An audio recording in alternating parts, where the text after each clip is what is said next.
All right, today we're going to do something really fascinating. We're going to dissect an internal spiritual battle, piece by piece.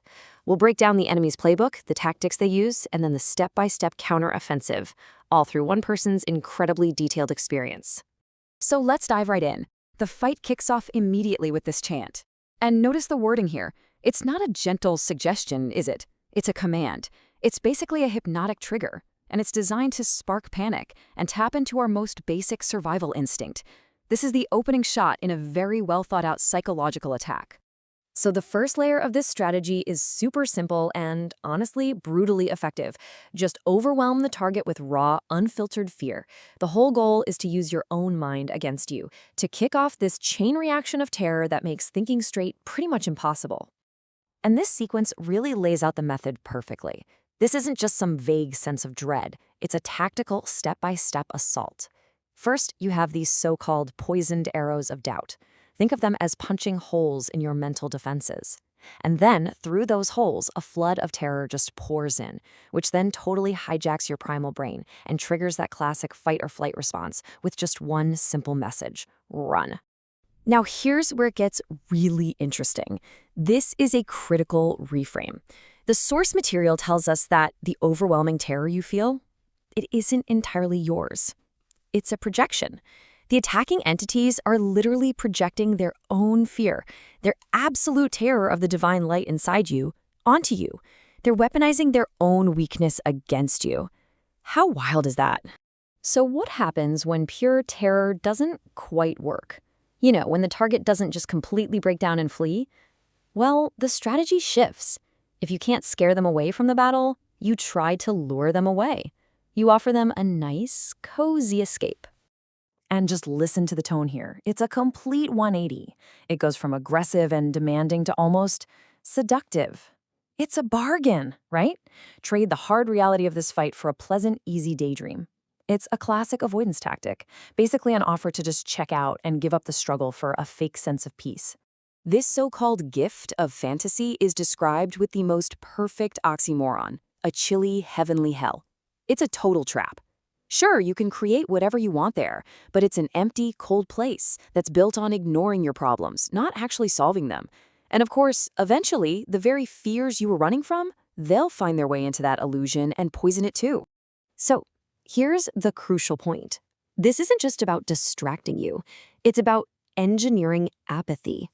Fantasy is just the vehicle for a much deeper poison: indifference. Why? Because a soul that doesn't care anymore, a soul that's forgotten what's at stake, has already lost the will to fight. They've been neutralized without another shot being fired. Let's move on to the next phase, and you can see how this all builds. So when both fear and fantasy have failed to completely take the target out of the game, the attackers escalate. They move to a tactic that's designed for a total system shutdown, inducing a state of paralysis. And we're not just talking about a mental freeze here. This is a deep, spiritual chilling effect. The account describes poison-tipped spears delivering a toxin that just numbs everything. The effects you see listed here, they describe what psychologists call learned helplessness, a state where you feel so powerless you just stop even trying to get out of a bad situation. And to really lock in that feeling of learned helplessness, the entities start a new chant. This hypnotic mantra is designed to turn the feeling of being paralyzed into an accepted reality. They want their victim to start believing this script, to make helplessness their new identity. Okay, so this is pretty much rock bottom in the battle, frozen, disconnected, and just getting bombarded with messages of surrender.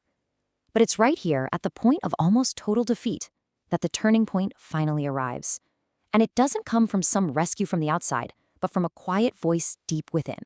This question on the slide is really the heart of the whole challenge, isn't it? When you're physically and spiritually frozen, when you've been conditioned to feel completely helpless, what can you possibly do? This is the critical moment in the entire conflict. And the answer? It's not an action, it's a remembrance. A song of your core identity starts to bubble up from deep inside. This isn't about fighting back, it's about remembering who you are at your very core.